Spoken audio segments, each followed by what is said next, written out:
Can you feel what's coming? Good evening, America, and welcome back to another episode of Silver Dad Knows. Remember, always live with no edits. If this is your first time here, hit that subscribe button now, as you're going to like what I'm about to say.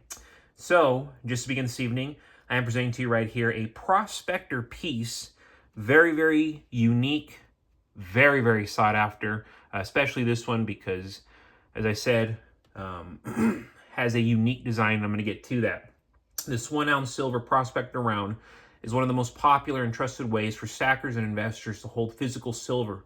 Struck in pure 999 fine silver, of course, 0.999 to be exact, 3 nines, fine silver. It combines affordability, recognizability, and historical design appeal. Each round contains exactly 1 troy ounce, making it easy to measure value, trade, and stack over time. For many, the Prospector round is the entry point into silver ownership because it offers low premiums compared to government-issued coins while still carrying a respected design. This is actually what makes it unique right here. We go back to the verse featuring the image of a prospector, a tribute to the adventurous spirit of the American West and the hard labor that fueled the precious metals frontier.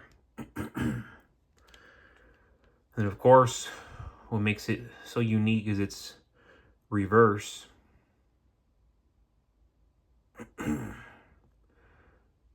And yes, right now, I have so many people currently trying to purchase this round for around $80, $90.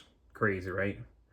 Beyond its design, the single ounce size has key advantages. It's highly liquid, meaning it's easy to sell and or trade in any market condition. Smaller denominations also make it practical for barter, unlike larger bars and may be harder to break down. Stackers value these ounces for their durability, recognizability, and the reassurance of holding real wealth in their hands. And that's actually what it comes down to. Most important part. Good looking sucker. Very majestic. So much is being said in one simple image. And before we go any further, I want to give a quick shout out this to my always loyal subscriber. This is David Andrews. When silver blew right past $50 recently, it nearly destroyed the LBMA and the COMEX. It's still in backwardation. If silver puts $50 in the rearview mirror for good, who knows what else it might destroy. Be ready for a fight and financial turbulence. Great comment right there coming from David Andrews. And personally, I do not see it going under 50 bucks again. I just don't. And if it goes near 50, 48, 49 bucks minimum, it might crash and hit 48, 49 bucks. That's going to be like a crash. But as for it staying under $50, there's no way. Right now I'm seeing mid 50s, low 60s. Mid 50s, low 60s. That's going to be the normal. And then eventually triple digits, much sooner than later, is going to become the normal. And at that point, we're going to have a population of people debating, okay, is it going to hit 4 digits? When's it going to hit 4 digits? That's when silver's going to really start showing its true value. So for the masses who still haven't jumped on board, still aren't purchasing silver for under 3 digits, it is astonishing. And it really goes to show how so many do not understand the precious metals market. You know, they really just have no idea of the potential of what gold's going to do long term, what silver's going to do long term. And chances are these people also don't understand what Bitcoin is going to do long term. Of course, more notably, we are speaking about precious metals, but so many things are going to skyrocket if only you had been paying attention to the right long-term assets. And how can you beat a long-term asset like gold and silver, specifically silver, that has been viewed as money for over 5,000 years, since the biblical days? Not only is it in our Holy Bibles. It is in our Constitution. Our founding fathers instructed, hey, the only thing that's real money is your gold and your silver. Everything else is crap. And where does that statement stand today? Gold and silver is real, and everything else is crap. When people talk about generational wealth, they imagine real estate portfolios, family businesses, millions in the bank. But the truth is far simpler. A disciplined patient stack of 1,000 ounces of silver can shift the destiny of an entire bloodline. In a world drowning in debt, inflation, and financial manipulation, having a tangible, inflation-proof asset gives your family something most will never know. Freedom from the system. Silver isn't only metal, it is stored labor, stored time, and stored opportunity. And 1,000 ounces is where silver stops being a hobby and starts being power. True power. And I'll tell you something.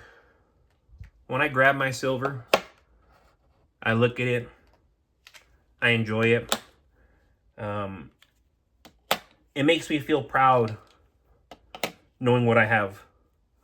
Aside from all the digits, all the hypotheticals, silver is something I wake up to, something I fall asleep to. And it's something that always gives me great peace of mind. Across every era, the families who survive currency collapses are the ones holding tangible wealth.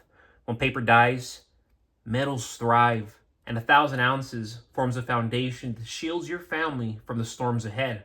It can cover months of living expenses in a crisis, buy undervalued property when everyone else is panicking, or be traded in local markets when banks freeze withdrawals. Even if silver simply returns to its inflation-adjusted 1980 high, that stack becomes worth tens of thousands more. But if the dollar enters a serious decline, and history suggests it will, 1,000 ounces becomes a lifeboat.